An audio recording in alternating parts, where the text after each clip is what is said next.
Assalamualaikum, salam bahagia Bapak Ibu Guru hebat. Perkenalkan saya Nur Koiriyah, CGP Angkatan 11 dari Kota Probolinggo. Assalamualaikum warahmatullahi wabarakatuh. Waalaikumsalam warahmatullahi wabarakatuh. Yang terhormat Kepala SMA Negeri 4 Probolinggo atau yang mewakili, yang kami hormati Ibu Nur Khairiyah selaku pemateri kegiatan diseminasi budaya positif, serta Bapak Ibu Guru SMA Negeri 4 yang luar biasa. Pertama-tama marilah kita panjatkan puji syukur kehadirat Allah Subhanahu wa Ta'ala, karena berkat limpahan rahmat-Nya lah kita bisa berkumpul di sini dalam keadaan sehat walafiat. Salawat dan salam tak lupa kita curahkan kepada junjungan kita Nabi besar Muhammad SAW. Bapak Ibu yang kami hormati, izinkan saya selaku moderator untuk membacakan susunan acara pada kegiatan hari ini. Yang pertama adalah pembukaan, yang kedua pengarahan dari kepala sekolah atau yang mewakili, yang ketiga kegiatan diseminasi, dan yang keempat adalah kegiatan diskusi dan sharing, dan yang terakhir adalah penutup.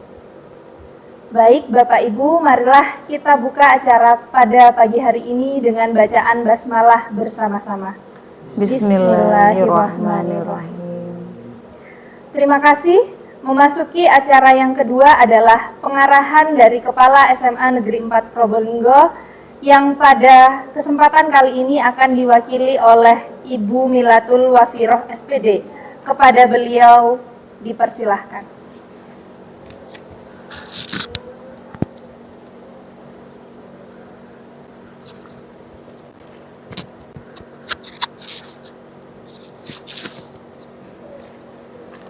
Assalamualaikum warahmatullahi wabarakatuh. Waalaikumsalam warahmatullahi wabarakatuh.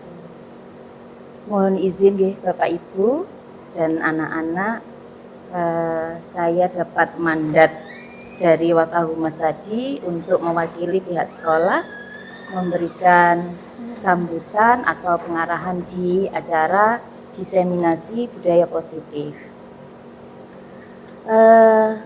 Budaya positif ini sangat penting berkaitan dengan pembentukan karakter siswa, dan sekolah adalah tempat pembentukan karakter siswa.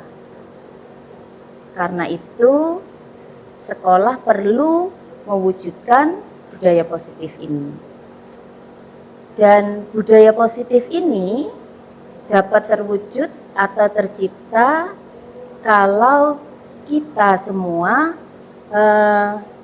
membiasakan anak-anak atau peserta didik untuk menerapkannya dalam kehidupan sehari-hari. Dan dalam acara ini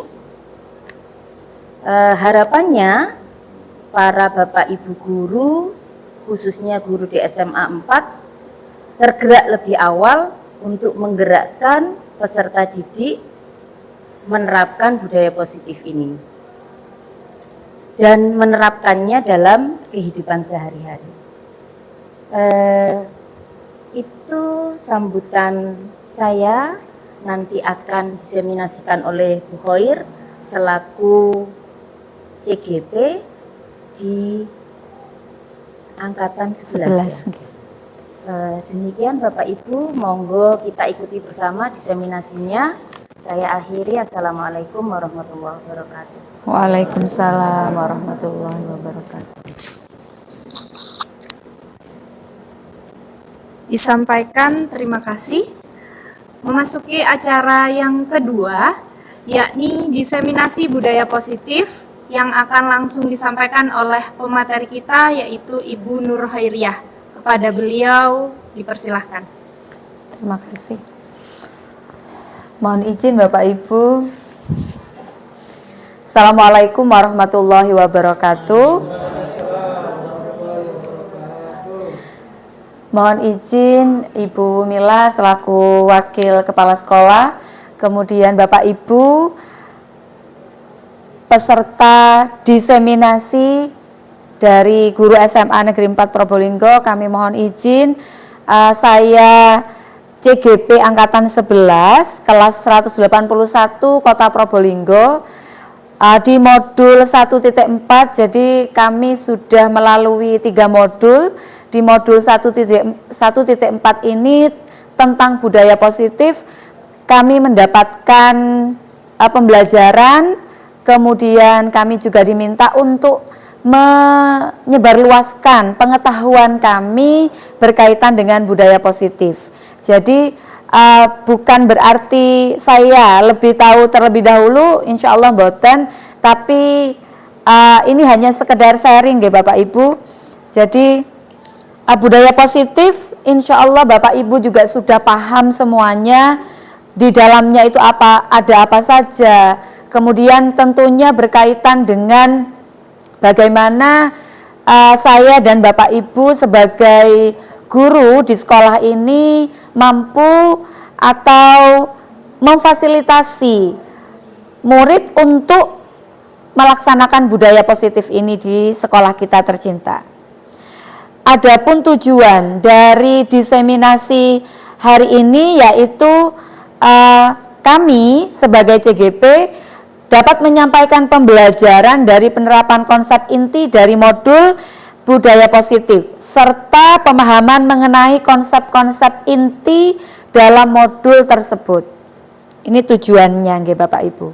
Berikutnya jika kita mau merenung begitu, apakah Bapak Ibu dan juga saya sendiri apakah sudah menjadi bagian dari terciptanya budaya positif di sekolah kita?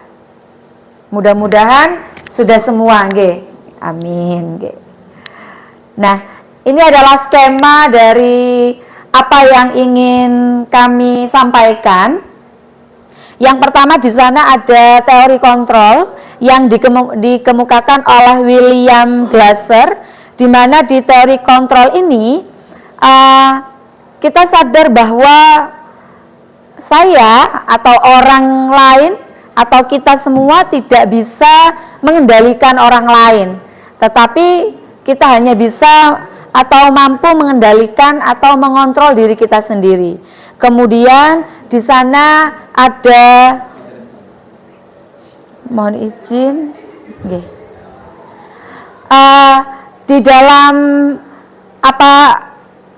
peta konsep ini hal-hal yang berkaitan dengan budaya positif, diantaranya di sini ada disiplin. Disiplin itu adalah belajar kontrol diri dengan menggali potensi dari diri kita sendiri untuk mencapai suatu tujuan.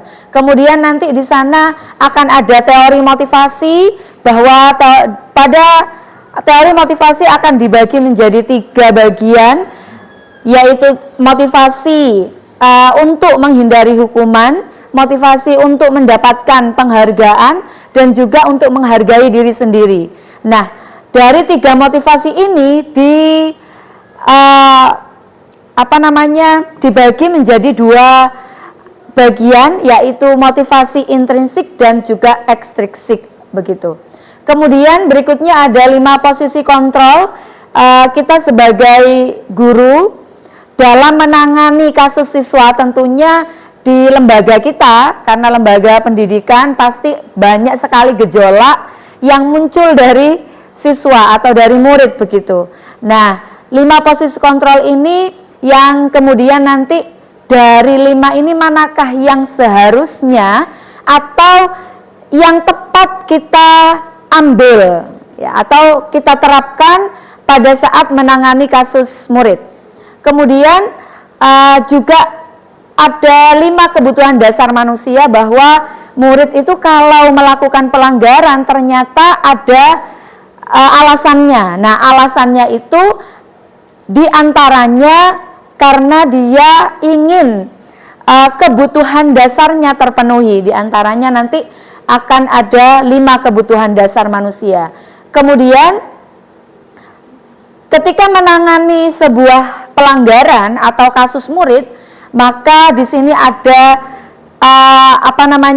strategi yang baik yang perlu kita adopt mungkin atau kita ATM, yaitu di situ ada restitusi dengan segitiga restitusinya. Oke, baik Bapak Ibu,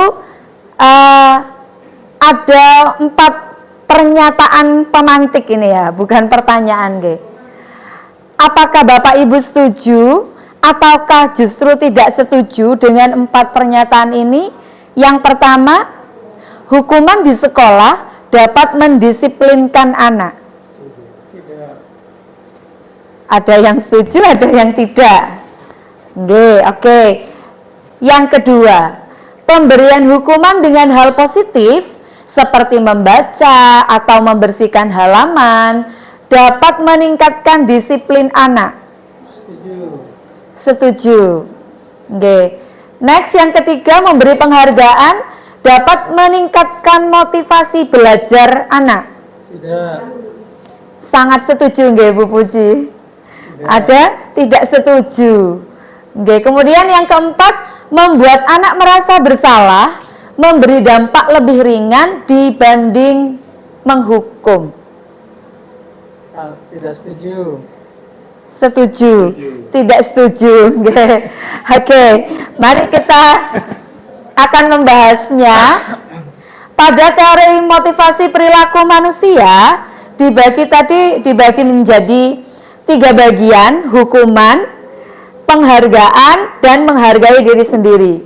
Hukuman dan penghargaan nomor 1 dan nomor 2 itu termasuk dalam motivasi eksternal. Jadi kalau ada murid melakukan sebuah pelanggaran, maka alasannya bisa jadi 2: takut dihukum atau pengen menerima imbalan atau diberi apresiasi begitu nggih.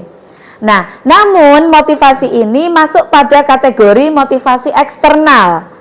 Nah, bagaimana jika hukuman dan penghargaan itu tidak ada? Apakah anak atau murid ini tetap melakukan hal yang baik? Nah, begitu nggih. Kemudian ada yang kedua, motivasi dari internal.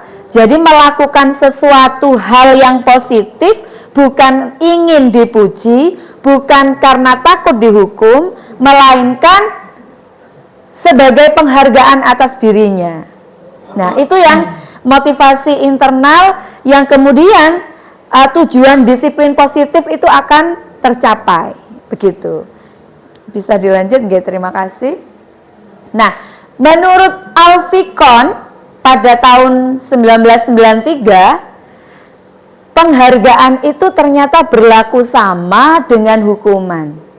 Dalam arti meminta atau membujuk seseorang melakukan sesuatu untuk memenuhi tujuan, kemudian dari orang yang meminta atau membujuk, dorongannya eksternal, ya dari luar. Dan ada faktor ketergantungan, seperti yang disampaikan barusan. Kalau tidak ada hukuman, apa ia masih disiplin begitu? Kalau tidak ada penghargaan, apa ia juga masih disiplin begitu? Oke.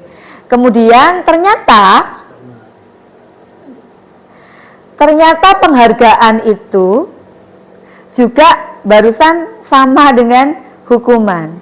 Penghargaan tadi di awal setuju atau tidak kalau penghargaan itu bisa mendisiplinkan anak. Saya pun di kelas mungkin sering melakukan, karena untuk memantik agar anak responnya bagus atau berani bertanya, akhirnya yang tanya nanti saya beri snack gitu ya, atau beri voucher gitu. Ternyata penghargaan itu punya dampak negatif, diantaranya penghargaan itu merusak suatu hubungan. Penghargaan menurunkan kualitas. Penghargaan mematikan kreativitas. Penghargaan mengurangi motivasi intrinsik. Ternyata menurut ahli tadi penghargaan tidak efektif. Dan penghargaan merupakan sebuah hukuman dan mengurangi ketepatan. Jadi memang juga saya rasakan ketika sudah tidak ada iming-iming, nggak ada iming-iming apresiasi, akhirnya ya sudah diem lagi, pasif lagi begitu, nggih. Oke. Apresiasinya, penghargaannya itu hanya benda ya yang dimaksud di sini. Tidak harus, nggih. Ya. Tidak harus. Apresiasi bisa berbentuk poin, nggih. Pujian, ingin dipuji, perhatian. Ya, perhatian mungkin kasih sayang begitu ya. Itu nanti akan terkorelasi. Dan apakah semua penghargaan baik itu dalam bentuk fisik atau non fisik itu tidak ada positifnya? Saya kira ya pasti ada, nggih. Baik dari apa yang kita bahas, barusan dibahas, maka tujuannya sebenarnya akan menanamkan nilai-nilai kebajikan secara universal. Apa itu? Ya tentunya yang namanya kata universal berarti berlaku umum. Jadi nilai-nilai kebajikan itu adalah sifat-sifat positif manusia yang merupakan tujuan mulia yang ingin dicapai oleh setiap individu dan berlaku umum. Contohnya kedisiplinan. Kan dimanapun tempatnya yang namanya disiplin itu tetap berlaku umum dan maknanya sama begitu. Kemudian, nah, menurut kurikulum yang saat ini diterapkan, yaitu kurikulum Merdeka, nilai-nilai kebajikan yang dimaksud tentunya mengarah pada profil pelajar Pancasila yang di dalamnya ada 6 dimensi, mulai dari beriman, bertakwa dan berakhlak mulia, kemudian mandiri, gotong royong, bernalar kritis, kreatif, dan berkebinekaan global. Ini yang dimaksud tujuan tercapainya nilai-nilai kebajikan itu mengarah pada profil pelajar Pancasila. Nah, untuk memperoleh nilai-nilai kebajikan atau menumbuh kembangkan nilai-nilai tersebut pada diri peserta didik atau pada diri murid, maka penting sekolah atau dalam skup besar sekolah atau dalam skup kecil itu kelas perlu menyusun keyakinan kelas. Jadi dalam pembelajaran misalkan wali kelas mulai menyusun di awal pembelajaran, menyusun keyakinan kelas bersama dengan murid-muridnya. Nah, adapun keyakinan kelas itu bisa dilakukan sesuai dengan prosedur-prosedur. Intinya namanya juga keyakinan kelas, maka nanti hasil akhirnya akan disepakati oleh seluruh warga di kelas tersebut. Kalau itu menjadi keyakinan sekolah berarti disepakati oleh seluruh warga sekolah, di mana keyakinan kelas itu berupa pernyataan-pernyataan yang universal, bersifat lebih abstrak daripada aturan atau peraturan dan lebih rinci juga konkret. Kemudian pernyataan yang universal tadi senantiasa dibuat dalam bentuk positif. Jadi misalkan saja tidak boleh membuang sampah sembarangan. Nah, itu diubah kalimatnya menjadi kalimat positif, yaitu yang membuang sampah pada tempatnya begitu dan seterusnya. Kemudian harapannya tidak muncul keyakinan kelas itu tidak muncul dari wali kelas atau dari Bapak Ibu, dari kami begitu ya sebagai pendidik atau sebagai guru, tetapi munculnya itu dari diskusi bersama antara guru sebagai pemandu dan murid, sehingga nanti kesepakatannya akan menjadi kesepakatan kelas, kesepakatan bersama, sehingga ketika ada satu atau dua yang tidak sesuai dengan nilai-nilai kebajikan yang telah disepakati, maka orang lain di dalam kelas tersebut bisa saling mengingatkan dan menguatkan seperti itu. Nah, kemudian kemarin di awal pembelajaran saya sempat mempraktikkan keyakinan kelas. Saya bisa tunjukkan dulu videonya sebentar saja nggih.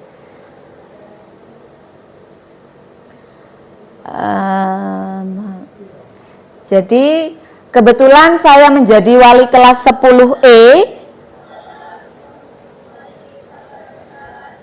Di awal pembelajaran saya dengan anak-anak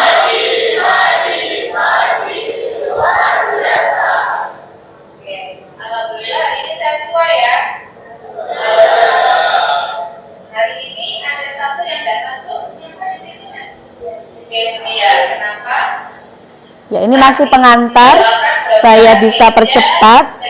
Jadi di dalam menyusun keyakinan kelas bersama murid,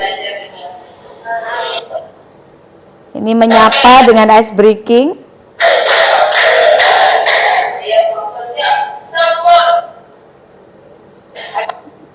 Oke. Oke, baik.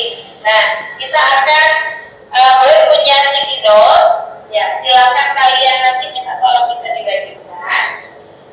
Kesepakatan atau keyakinan kelas itu contohnya begini, nah. Dalam kelas ini kalian ingin suasana kelasnya itu bagaimana? Ya. Saya di awal perlu memberitahu dulu, menjelaskan keyakinan kelas itu seperti apa. Karena ini siswa kelas 10 baru bergabung menjadi warga SMA 4. Ada yang tanya, Bu, maksudnya gimana keyakinan kelas itu? Sehingga saya harus menjelaskan terlebih dahulu di awal, mendeskripsikannya.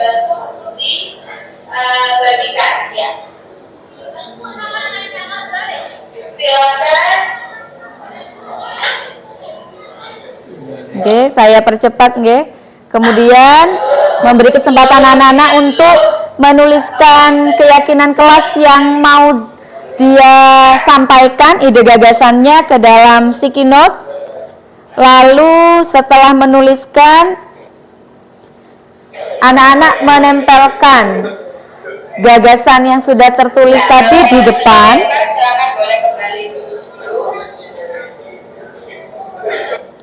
Lalu saya meminta dua perwakilan untuk membacakan one by one, ya, satu persatu. Kita rangkum, ya, kita rangkum. Kembali di sini boleh akan membantu menuliskan. Silakan Linda dan Yapi boleh dibacakan. Edwin boleh, mungkin diberi checklist ya yang sudah dibaca agar tidak offline. Nih, boleh pakai spidol. Ini bisa semuanya Pak Tina. Oke, ini membacakan.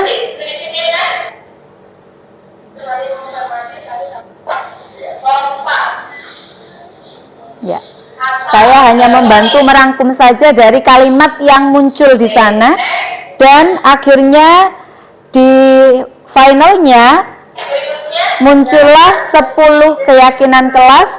Diantaranya ada disiplin, saling menghormati, menghargai, dan seterusnya. Keyakinan kelas kita yang harusnya saya, Linda, dan semuanya bisa melaksanakan, menaati, dan saling mengingatkan. Ada tambahan? Silakan. Oke, kita kembali ke sini. Itu adalah contoh yang saya lakukan bersama dengan siswa di kelas 10E. Ada tersusun tadi ada 11 poin nilai-nilai kebajikan yang harusnya kita semua taati gitu ya sebagai warga kelas 10E. Sebelum ke 5 posisi kontrol, Bapak Ibu, mungkin ada yang mau dikonfirmasi dari Bapak Ibu atau dilanjut dulu? Terkait keyakinan kelas, Bu. Kalau misalnya kelas itu, apakah itu kelas SD atau SMA ya, yang pertama. Terus kalau misalnya kelas SMA, gurunya kan banyak. Terus apakah nanti keyakinan kelasnya berbeda, Bu? Nah, mungkin tolong dikorelasikan juga dengan bagaimana dengan kesepakatan yang sekolah gitu. Bagaimana? Gitu. Terima kasih. Oke. Terima kasih. Monggo langsung dijawab. Oke. Bu. Terima kasih Pak Sigit atas pertanyaan ya, mungkin sekaligus juga memang kalau kita di SMA tentunya berbeda dengan pendidikan dasar. Kalau pendidikan dasar murid banyak berinteraksi dengan guru kelas. Sedangkan di SMA gurunya adalah guru mata pelajaran. Nah, saya pun sebagai guru mata pelajaran fisika juga membangun kesepakatan kelas khusus untuk mapel saya. Oke. Jadi kalau di tingkat SD itu lebih umum karena memang banyak sekali berinteraksi dengan wali kelasnya atau guru kelasnya. Satu saja itu sudah menjadi keyakinan. Nah, kemudian kalau di SMA masing-masing guru mata pelajaran dipersilahkan membuat atau menyusun kesepakatan tersendiri sesuai dengan ciri khas mata pelajaran. Mungkin kalau berkaitan dengan praktek atau praktikum atau seperti Pak Sigit guru TIK yang akan banyak menggunakan laboratorium, sehingga harus ada kesepakatan yang mengarah pada penggunaan lab, misalkan begitu. Kemudian bagaimana dengan yang sekolah? Nah, artinya meskipun ada kesepakatan dengan wali kelas, ada kesepakatan atau keyakinan dengan guru-guru mapel tertentu, dan juga ada kesepakatan yang berlaku umum yaitu sekolah, maka semua ini harusnya merujuk pada nilai-nilai kebajikan yang sama, sehingga tidak overlapping. Jadi kalau misalkan disiplin, tentunya peraturan sekolah juga akan disiplin juga nilai kebajikan yang akan dibangun, seperti itu. Begitu nggih Pak Sigit? Mungkin dari Bapak Ibu yang lain ada yang mau menambahkan, boleh, karena ini sharing ya, karena saya juga baru belajar juga. Oke. Kalau tidak ada, dilanjut ke 5 posisi kontrol nggih. Nah, 5 posisi kontrol ini ada 5 posisi kontrol di mana Bapak Ibu melakukan ini. Jadi saya pun juga di bagian mana ya, di posisi mana ya, ketika ada anak yang melakukan kesalahan atau melakukan pelanggaran, bagaimana cara saya sebagai seorang guru untuk menanganinya. Kebetulan di sini ada guru BK, kemudian ada tim tata tertib, begitu ya. Di sini ada 5, ternyata ada 5 posisi kontrol, yaitu yang pertama penghukum, pembuat rasa bersalah, teman, pemantau, dan manajer. Nah, ini adalah perbandingan di antara ke-5 posisi kontrol tersebut. Jadi, yang paling kanan atau yang paling kiri Bapak Ibu sebagai posisi kontrol penghukum. Nah, kemudian berikutnya ada pembuat orang merasa bersalah, teman, pemantau, dan manajer. Kalau kita perhatikan yang pertama, guru berbuat apa ketika di posisi penghukum? Menghardik, menunjuk-nunjuk, menyakiti, menyindir. Kalau pembuat orang merasa bersalah, berceramah dan mengatakan, ibu kecewa dengan kamu, harusnya begini tondok, dan sebagainya. Kalau teman, membuat alasan-alasan untuk muridnya. Oh iya, gimana gitu. Ayolah lakukan demi ibu, masa kamu tidak mau? Itu seperti teman. Kemudian untuk pemantau, menghitung dan mengukur, mengingatkan aturan kita gimana ya, di sekolah kita peraturannya bagaimana ya, dan seterusnya. Kalau manajer lebih memantik dengan pertanyaan-pertanyaan sehingga akan membangkitkan kesadaran dari anak tersebut bahwa oh iya Bu, saya salah, harusnya begini-begini dan seterusnya. Jadi ini adalah compare, membandingkan 5 posisi kontrol manakah yang pernah saya lakukan atau yang sering saya lakukan, atau juga apakah saya harus berubah dan seterusnya. Di situ ada juga dampak yang paling bawah. Kalau menghukum, dampaknya adalah dia akan mengulangi kesalahannya lagi. Kemudian kalau pembuat orang merasa bersalah, merasa rendah diri. Aduh ya aku salah dan seterusnya. Kemudian kalau teman lemah, tidak mandiri, bergantung pada orang lain. Kemudian untuk pemantau, menitik beratkan pada konsekuensi atau hadiah untuk dirinya. Sedangkan yang manajer, murid itu mampu mengevaluasi dirinya sendiri dan bagaimana cara dia untuk memperbaiki kesalahannya secara mandiri. Nah, berikutnya kita akan praktek Bapak Ibu, ya. Ayo kita berpraktek 5 posisi kontrol begitu. Misalkan ada kasus seorang murid tidak membawa jas alma mater dan topi serta menggunakan sepatu selain warna hitam pada hari Senin.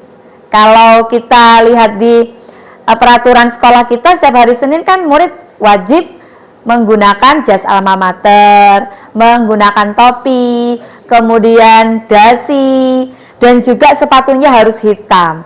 Jika ini terjadi, bagaimana kita sebagai guru akan menangani kasus ini dengan menggunakan 5 posisi kontrol yang untuk membedakan kelima posisi tersebut. Monggo Bapak Ibu, siapa yang mau ambil peran sebagai siswa? Sepertinya kalau Pak Sigit kan tim tatip ya, tim tatip sehingga perlunya di 5 peran posisi kontrol. Boleh milih Pak Sigit di posisi apa? Penghukum. Saya di yang kedua apa? Oh ya, yang kedua itu pembuat merasa bersalah. Oh ya, itu dah. Oke. Yang menjadi randinya Jadi Rendi Pak Saleh. iya, karena Pak Saleh ini ya hasduknya lupa tadi, nggih. Nggih, yang menjadi randinya Pak Saleh. Kemudian Bu Mila sebagai teman, pemantau, manajer. Oh ya, manajer BK. Monggo Bu Puji. Nggih. Bu Mila sebagai nggih. Pak Tiku tuh sebagai penghukum nggih, Pak. Saya kepala sekolah. Iya. Jadi kamu berat. Nggih. Bu Puji manajer. Bu Mila teman nggih? Boleh. Bu, satu lagi ya, pembuat orang merasa bersalah belum? Dan pemantau. Oh iya, Pak Sigit sudah ya. Pemantau. Pak Udin? Pak Udin. Pemantau nggih. Biasanya pemantau Pak Udin. Pemantau kondisi. Nggih, monggo Pak, boleh berperan di sini. Pak Saleh sebagai Randi, pertama dulu sebagai penghukum. Monggo Pak Tito. Monggo Pak. Pak Tito sebagai penghukum, Randinya Pak Saleh. Nggih.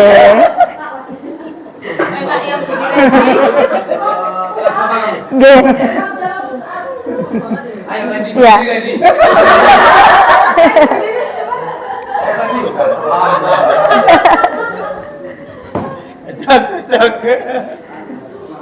Mau berdiri atau duduk ini? Sebelumnya kan sama juga lengkap itu gak ada bednya. Monggo di sebelah sana Pak. Oh, saya? Nggih. Saya penghukum dulu. Sebagai posisi penghukum dulu nggih. Monggo. Dari sana Pak jalan kaki.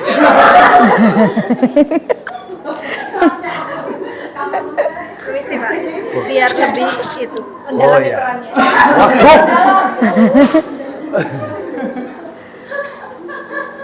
Tiket. Waalaikumsalam. Dari mana lo terlambat? Tadi siangan. Siangan, udah seragam nggak lengkap, pen nggak ada, dasi nggak ada.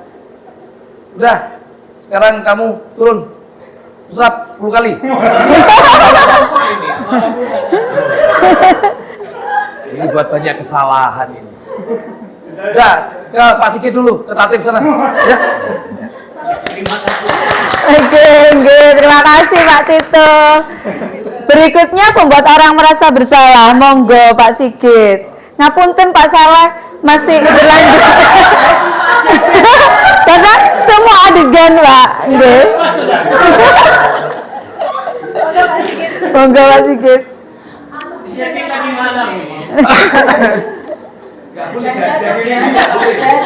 Saya pas.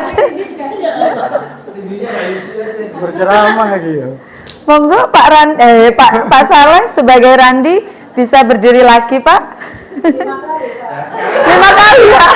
Tadi jalan berapa kali, Pak? Kan terlambat kali, Pak. Assalamualaikum. Waalaikumsalam. Sini nak. Iya, Pak. Kemarin kan Bapak sudah ngomong. Ya, ingat orang tuamu itu lagi tidak mampu. Kemudian kamu itu, Mbok yo diingat gimana itu hidupnya. Ke depan itu bagaimana? Biar coba rubah apa yang kamu lakukan sekarang. Biar nanti ke depan itu semakin baik, semakin sukses gitu ya. Bapak kecewa kalau kayak gini. Saya minta doanya, Pak. Luar biasa.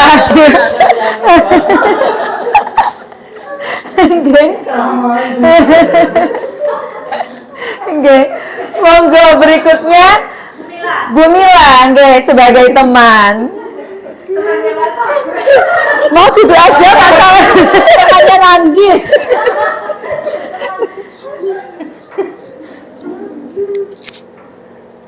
Ya, iki.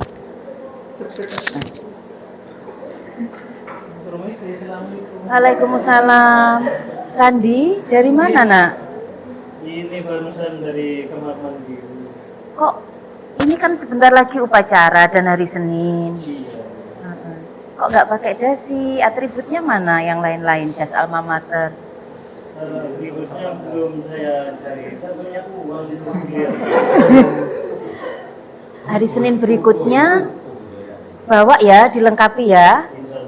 Lakukan demi Bumila ya. Ya. Terus Sensei kan pernah bantu Randi. Waktu itu kan dibelikan kolongnya Asduk ya. Jadi nanti lakukan demi Bumila ya nak ya. Hilang, nanti diambil kemas. Nanti Bumila belikan lagi ya. Karena sudah dibelikan Bumila, besok dipakai ya. Ya, insya Allah.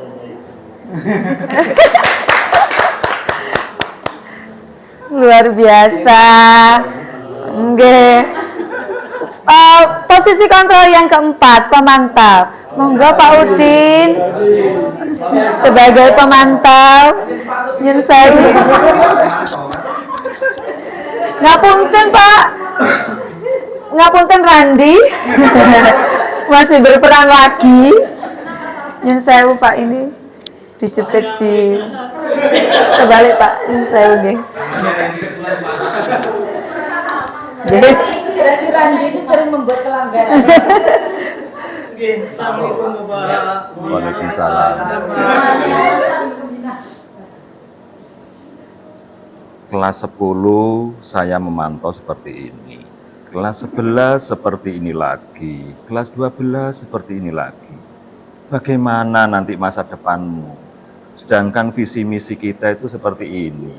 Ya bagaimana nanti ke depannya? Saya lihat memang di buku-buku tatib seperti itu. Ya. Iya, Pak. Ya, ini perlu kita insafkan bersama. Saya merasa malu, merasa gagal mendidik kamu, tidak bisa membuat karakter lebih baik. Demikian.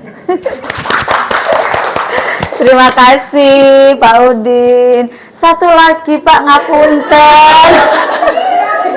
Terakhir dengan sang manajer. Nah, ini manajer sebenarnya, nggih. Manajernya ada panjang ini. Manajer sebenarnya ini, nggih. Sebenarnya. Geprek. Biar beda. Biar beda. Assalamualaikum Bu. Waalaikumsalam. Iya. Silakan masuk Randi, sini silakan. Mau duduk di mana? Duduk di sini apa di depan? Monggo. Oh, di luar saja boleh. Kalau mau di luar ganti, monggo. Nggih. Bisa sambil duduk kok Randi. Nggih, silakan Randi. Terima kasih. Ya. Bagaimana kabarnya pagi mengawali pekan ini? Alhamdulillah baik. Baik, ini ya. Randi, ini tadi Ibu mendapatkan laporan ini ya dari tim tatip waktu upacara tadi. Randi tidak lengkap atributnya, iya tidak membawa ini alma mater, topi. Bagaimana, Randi? Bagaimana? Oh begitu, bednya. Oh iya, begitu. Terus ya, jadi kalau tadi pagi tidak ada kendala berarti ya. Kenapa kok beli baru bajunya yang sebelumnya? Rusak. Berarti selanjutnya bagaimana seandainya misalnya belinya itu hari apa? Kamu beli seragamnya itu hari apa? Hari Sabtu kemarin. Hari Sabtu kemarin. Selanjutnya bagaimana? Menurut Randi sendiri itu bagaimana? Supaya Senin itu bisa ready, tidak ada itu menurut Randi bagaimana? Supaya tidak ada masalah. Saya akan beli dan akan lengkapi hari Minggunya. Akan saya lengkapi Senin sudah insya Allah sudah lengkap semua. Baik, kira-kira ya itu idealnya kan begitu ya, Minggu beli gitu apa dijahit gitu. Nah ini kan sudah terjadi Senin ini. Selanjutnya bagaimana supaya besok sudah tidak ada catatan, istilahnya tidak ketemu tim tatip lagi nih. Apa yang akan kamu lakukan supaya tidak terjadi? Rencana yang akan kamu lakukan apa? Menepati janji. Janji yang mana ini? Menjahitkan itu? Iya. Kapan Hari kamu? Senin harus sudah lengkap. Kalau Senin kan masih nunggu lama itu 1 pekan lagi. Besok kan Selasa, kan pastinya masih ada itu, masih ada pengecekan pagi. Nah, menurut kalian apa yang bisa kamu lakukan ini mulai saat ini sampai sebelum besok pagi, sebelum kamu berangkat ke sekolah? Apa yang bisa kamu lakukan untuk melengkapi atribut itu? Ya harus beli dan harus dijahit. Minimal nanti saya ke penjahit sudah biar cepat.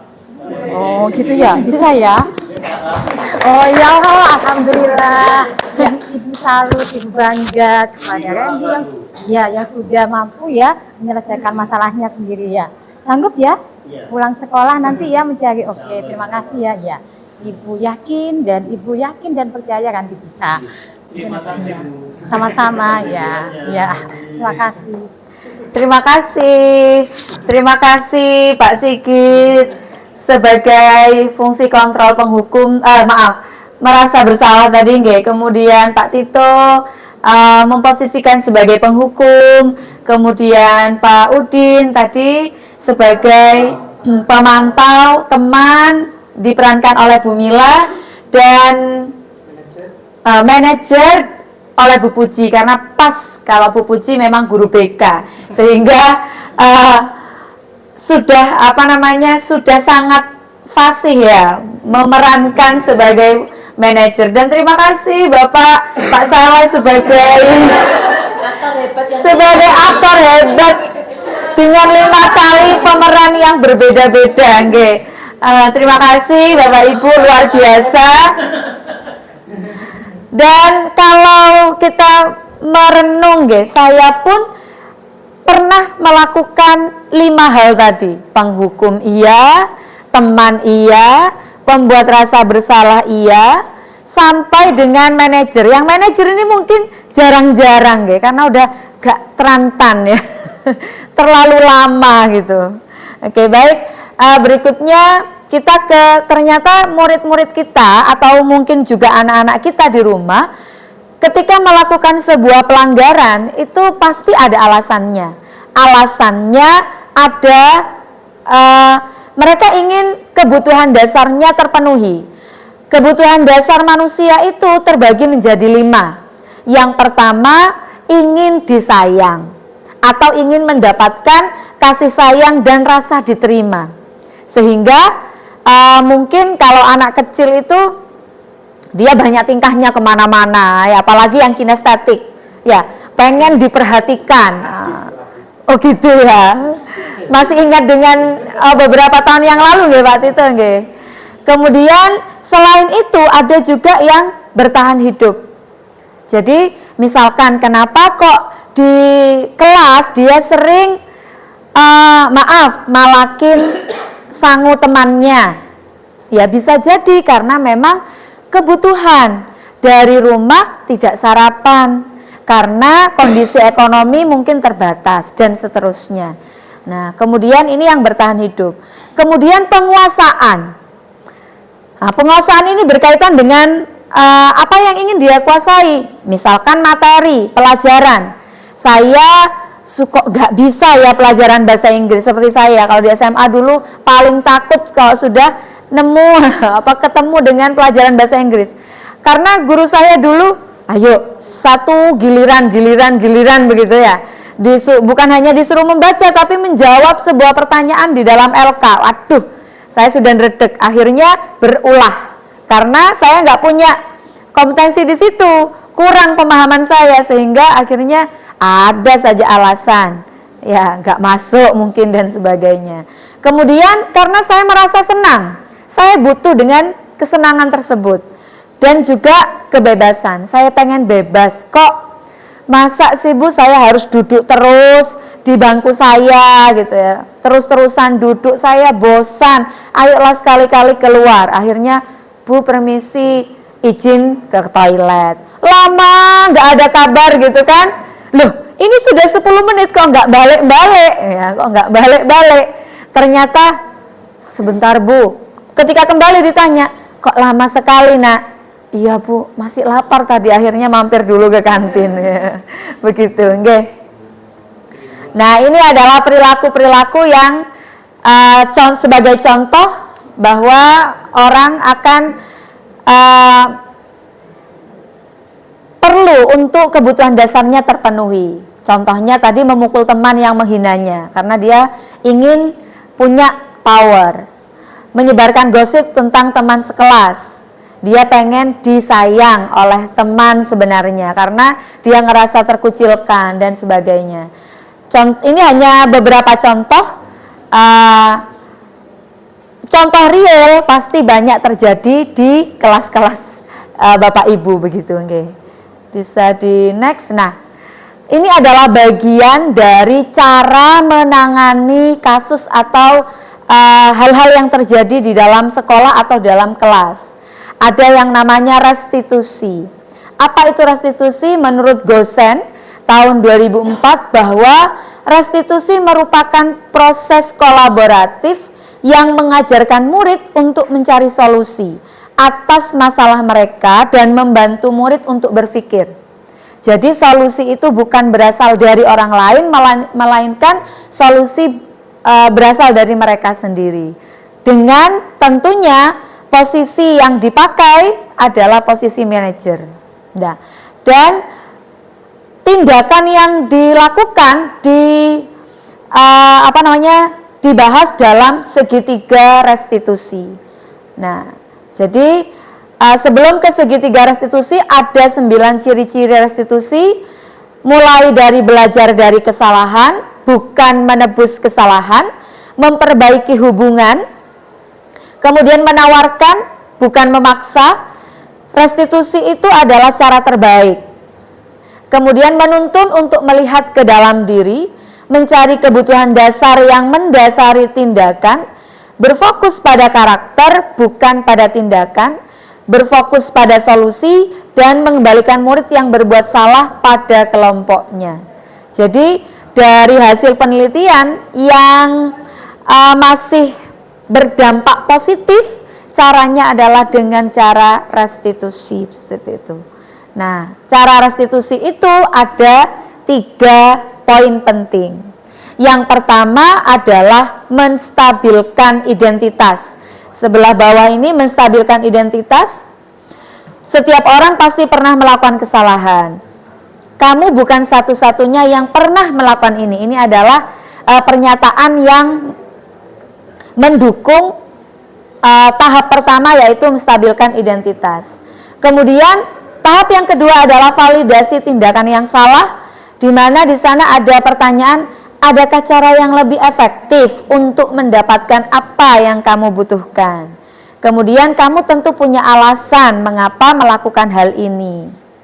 Kemudian yang ketiga, menanyakan keyakinan. Ini yang akan mengerucut pada terciptanya solusi dari dalam murid sendiri yang melakukan kesalahan tersebut. Keyakinan kelas apa yang sudah kita sepakati? Menurutmu keyakinan nilai kebajikan yang mana yang harusnya kita bangun? Seperti itu. Atau kamu ingin menjadi orang yang seperti apa?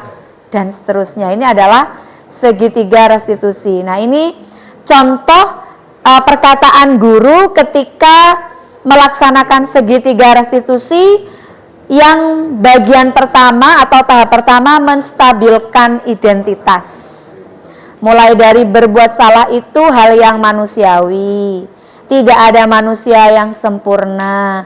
Bapak Ibu juga pernah ada di posisi kamu juga melakukan hal yang sama. Kita pasti dapat menyelesaikan masalah ini. Bapak Ibu tidak tertarik untuk mencari tahu siapa yang benar, siapa yang salah, tapi bagaimana menyelesaikannya. Kemudian perkataan guru di tahap yang kedua yaitu validasi tindakan yang salah. Kamu bisa saja melakukan hal yang lebih buruk, tapi kamu tidak melakukannya kan? Ya, untung saja kamu tidak sampai memukul, hanya berkata seperti itu, misalkan begitu. Ya, itu adalah validasi tindakan yang salah. Kemudian apa yang penting bagi kamu? Maukah kamu belajar cara lain untuk mendapat yang kamu butuhkan tanpa harus memukul? Kalau misalkan itu kasusnya adalah pemukulan. Kemudian yang terakhir di tahap menanyakan keyakinan, guru akan berkata, nilai apa yang kita percaya, keyakinan mana, nilai-nilai kebajikan apa yang harusnya kita sudah sepakati, kelas yang ideal itu seperti apa, kamu ingin menjadi anak yang seperti apa, dan seterusnya. Ini adalah contoh pertanyaan-pertanyaan atau pernyataan-pernyataan yang sebagai penerapan dari segitiga restitusi. Nah, di segitiga restitusi ini saya juga sudah melakukan penerapannya. Jadi saya sudah menerapkannya. Kemarin ada dua kasus. Ya, kasus yang pertama bersama dengan 2 murid cantik. Nah, itu bertengkar begitu. Jadi pertengkaran itu mesti tidak bisa dielakkan kalau di kelas, kadang-kadang ada saja. Kemudian yang kedua dengan satu siswa laki-laki yang pada saat itu bermain handphone saat pelajaran sejarah. Ya boleh, satu aja diputar. Kalau ini 13 menit sendiri.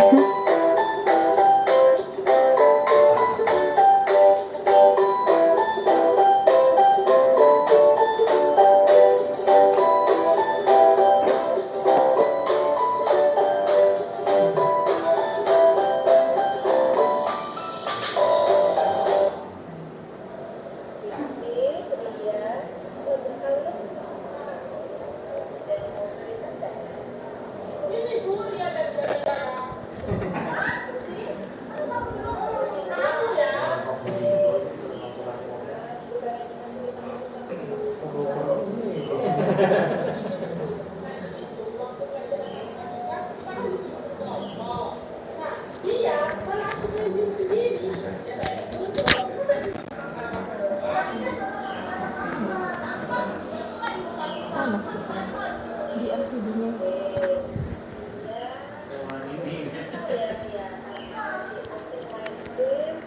Diganggu sama kata-kata betul begitu ya.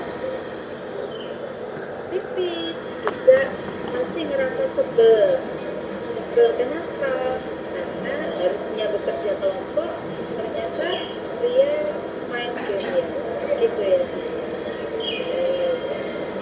Pipit dan dia, kalian berhak sih melakukan tindakan itu, karena yang Pipit harusnya berkelompok.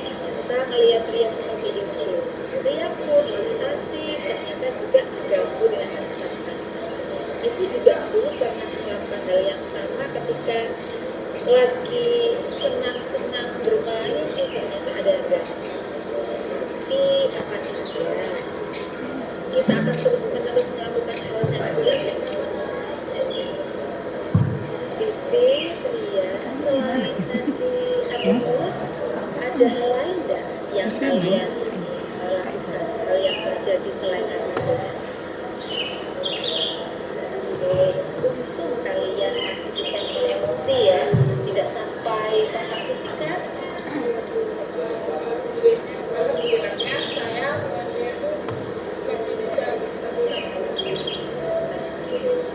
Menurut kalian, bagaimana tindakan yang kalian lakukan?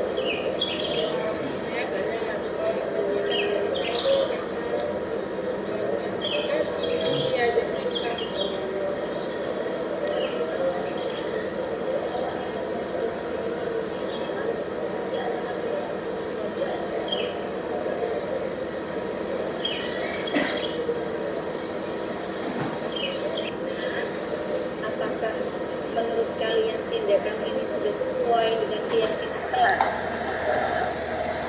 Kira-kira menurut kalian keyakinan kelas mana yang kalian langgar?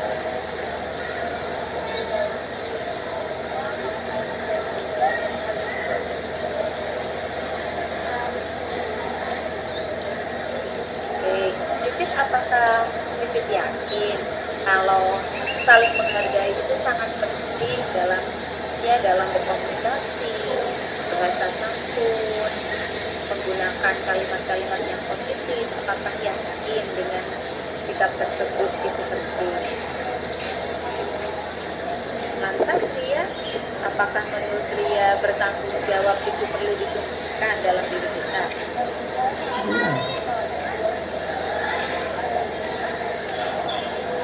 Oke, kemudian bagaimana langkah berikutnya, apa yang mau kalian lakukan?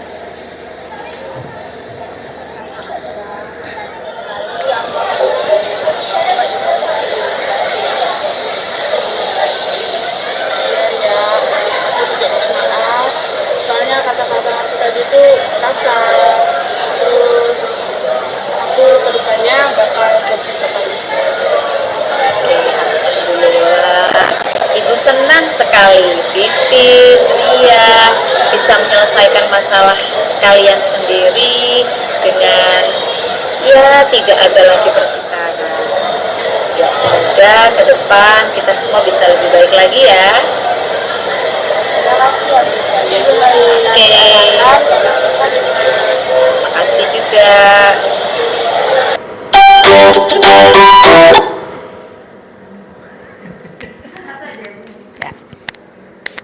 Satu aja.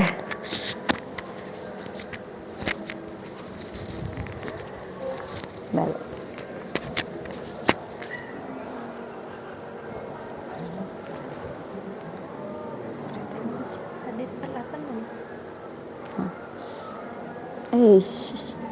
Bentar ya. Masih bisa di Oke. Sudah selesai apa yang ingin saya sampaikan berkaitan dengan budaya-budaya positif. Tentunya banyak sekali yang budaya-budaya positif yang sudah dilaksanakan oleh Bapak Ibu di sekolah ini. Saya kembalikan kepada Bu Suci selaku MC dan moderator untuk melanjutkan acaranya atau kegiatannya. Baik, terima kasih kepada Bu Hoir. Luar biasa sekali ya materinya pada kesempatan pagi hari ini.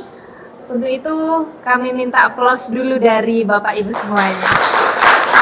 Terima kasih. Baik, acara yang keempat adalah diskusi, ya, adalah diskusi maupun sharing. Jadi mungkin Bapak Ibu yang ada di sini mau berbagi pengalaman atau mungkin sharing tentang budaya positif ini atau menanyakan tentang budaya positif ini kepada Ibu Hoir, kami persilahkan. Monggo Bapak Ibu guru.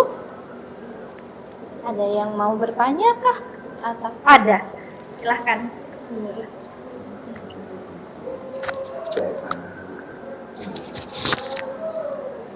Assalamualaikum warahmatullahi wabarakatuh. Waalaikumsalam warahmatullahi wabarakatuh.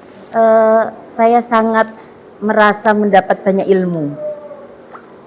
dari diseminasi hari ini, dan saya sudah mulai memikirkan, oh untuk ini saya harus jadi apa ya, harus jadi apa dan bagaimana caranya. Tapi pertanyaan saya untuk Bapak Ibu semuanya, mungkin bisa berbagi tips dan trik dari apa yang sudah saya alami.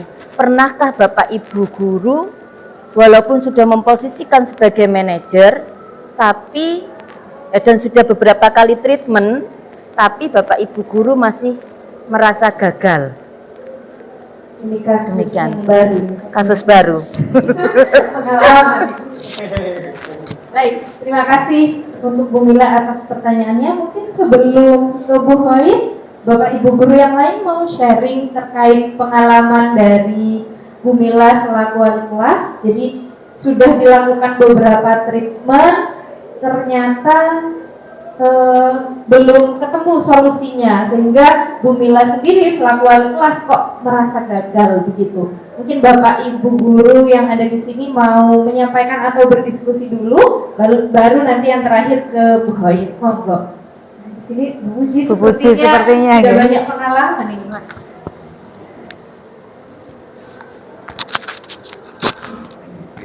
Terima kasih atas waktu dan kesempatannya moderator Bu Suci yang diberikan kepada kami begitu nggih. Menjawab tadi apa yang disaringkan oleh Bu Mila, salah satunya kalau berdasarkan istilahnya pengalaman kami begitu Bu Heri ya, walaupun kita tadi itu sudah memposisikan diri sebagai manajer ya, menghindari misalnya sebagai pengukur, pemantau dan yang lainnya, tetapi sebagai manusia biasa kadang-kala kita itu tidak bisa lepas begitu, mengkombinasikan, masih perlu untuk mengcombine begitu. Kemudian tadi itu kembali lagi Bu Mila, untuk mungkin yang menurut kami yang sudah pernah kami lakukan itu begini. Kalau tadi itu di awal konsep teorinya itu kan kembali ke motivasi. Motivasi itu ada dua, intrinsik dan ekstrinsik begitu ya. Jadi seberapa besar kita pun atau orang tua pun itu yang kita yang kita kelola begitu, tetapi tetap fokusnya itu tetap kepada intrinsiknya. Kita tetap selalu melibatkan orang tua, itu wajib. Setiap apapun, entah itu orang tuanya itu tipe melindungi, kan banyak orang tua itu ada yang kita konfirmasi misalnya nggak masuk atau apa begitu ya, tiba-tiba spontan karena mindsetnya orang tua bagaimana anak kita itu aman, selamat, nggak dapat apa-apa, tetapi kita perlu mengkomunikasikan jauh begitu ya, jauh dari istilahnya menjalin komunikasi supaya orang tua itu terbuka. Kita perlu sampaikan pesan moral kita bahwa apa yang kita lakukan bersama-sama begitu, kami pihak sekolah itu tidak bisa melakukan apa-apa, terutama dalam mengubah karakter atau bisa menghantarkan putra-putri Bapak Ibu begitu tanpa dukungan dan kerjasama yang baik. Salah satu bentuk kerjasama yang baik itu kita sampaikan, salah satunya itu adalah keterbukaan, transparansi, kejujuran, dan mari sama-sama biar yang di sekolah itu kita yang melakukan, yang di rumah kita pesan bahwa kerjasama kita perlu untuk dilanjutkan dan continue begitu di rumah. Gitu. Konkretnya itu salah satunya itu tetap perlu untuk komunikasi langsung, tetap dihadirkan ke sekolah. Perlu undangan untuk dihadirkan ke sekolah, bertemu begitu ya, untuk dengan beberapa stakeholder yang lain. Mungkin kalau hanya wali kelas saja sepertinya tidak bisa istilahnya sudah bosan ya di telepon begitu. Tetap perlu kombinasi dengan BK, perlu dengan kesiswaan, perlu dengan mungkin ada faktor-faktor lain, stakeholder yang lain yang tidak punya peran tapi bisa menyentuh. Karena misalnya pengalaman saya, Pak Hakam itu tidak pernah, tapi dengan tipe-tipe orang Madura waktu itu yang sudah marah-marah misalnya ternyata sesama kultur atau budaya begitu ya, Ras, dengan kombinasi bahasa Madura akhirnya bisa begitu. Jadi kita memang harus melibatkan semua stakeholder. Yang kedua, untuk motivasi intrinsik ini selebihnya harus kolaborasi dengan BK intens. Tidak ada masalah gitu ya, walaupun dia sudah masuk itu harus tetap ada jadwal khusus kita untuk menyapa minimal setiap hari itu ya, dia masuk kita kasih apresiasi apapun itu kita harus bahwa saya ada, ternyata dihargai, eksistensi saya ada begitu. Jadi setiap hari dulu itu saya pernah dengan Wildan ada, dan dengan siapa gitu ya, pokoknya setiap hari saya harus menyapa dia. Dengan Rafif ya, setiap hari saya harus menyapa dia. Dan yang paling penting, salah satu tipsnya itu pernah saya ajak makan, ngobrol berdua. Kalau laki-laki itu kan kawinnya nyambung cepet gitu ya, otaknya kalau dikasih Pagi materi bersantai. pada saat sambil makan. Saya pernah dengan Rafif itu makan pecel, udah gitu itu, dan alhamdulillah bisa. Terima kasih, mungkin itu sharing saya. Assalamualaikum warahmatullahi wabarakatuh. Waalaikumsalam warahmatullahi wabarakatuh. Randi aja. Baik, terima kasih Bu Puji atas sharingnya. Jadi Bu Puji ini sudah berpengalaman ya, karena BK ini biasanya menangani banyak kasus gitu. Langsung saja kepada Bu Hoir, mungkin bisa menguatkan dan menyampaikan atau memberikan solusi juga untuk kasus dari Bu Mila ini. Monggo. Oke. Terima kasih Bu Mila dan Bu Puji. Sebenarnya ini sudah sharing yang sangat luar biasa, karena dalam menangani siswa tidak bisa kalau sendirian. Jadi harus merangkul, atau istilahnya adalah kolaborasi, baik itu dengan Bapak Ibu guru yang lain di dalam satu sekolah yang berperan sebagai guru BK, kemudian wakil kepala sekolah bagian kesiswaan, mungkin juga ada tim tatip, kemudian juga orang tua tentunya. Sehingga memang fungsi manajer atau posisi manajer dan melakukan segitiga restitusi itu nampaknya tidak semudah membalikkan telapak tangan begitu nggih.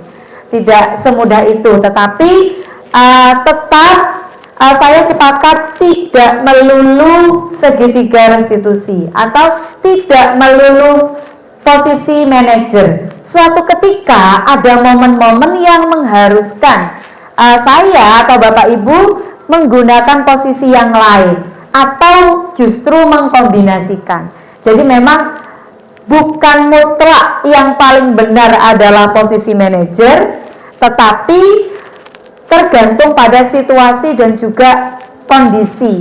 Ya, momennya kita harus banyak belajar, termasuk saya, karena saya pun juga posisi kontrol manager itu masih sangat jauh dalam diri saya begitu. Terima kasih Bapak Ibu sharingnya Bu Puji.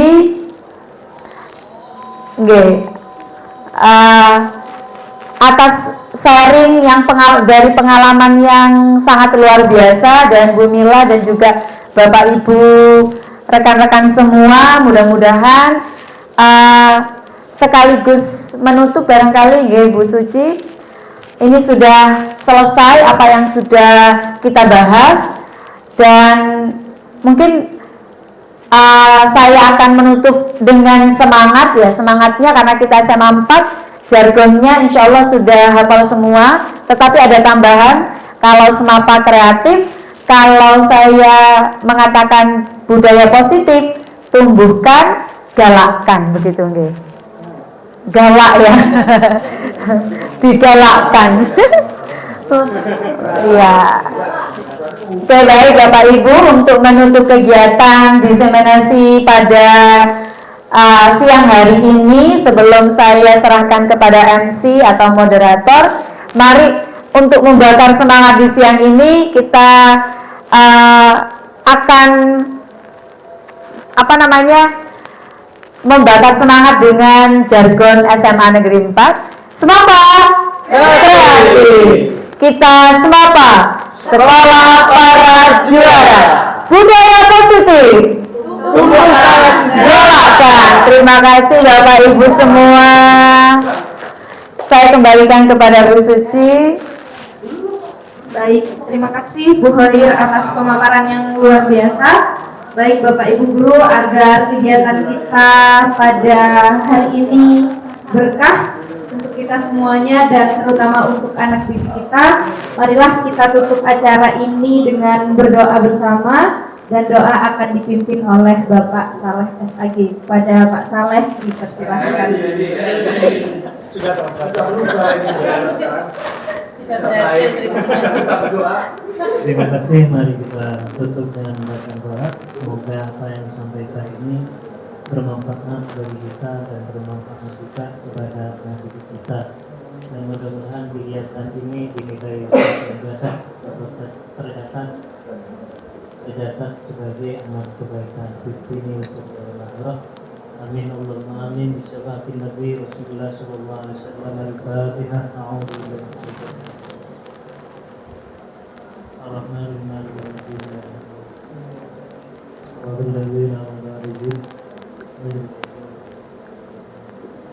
Alhamdulillahirrahmanirrahim. Allahumma sholli wa sallim ala sayyidina Muhammad wa ala ali sayyidina Muhammad. Salatan tujina biha min jami'il ahwali wal afat wa taqbilana biha jami'il amjad wa taqbilana biha min syiyat wa tarhamna biha min al-darajat wa tuballighuna biha al-ghayat min jami'il khairat wal hayati wa ba'da lima ya rahman rahim.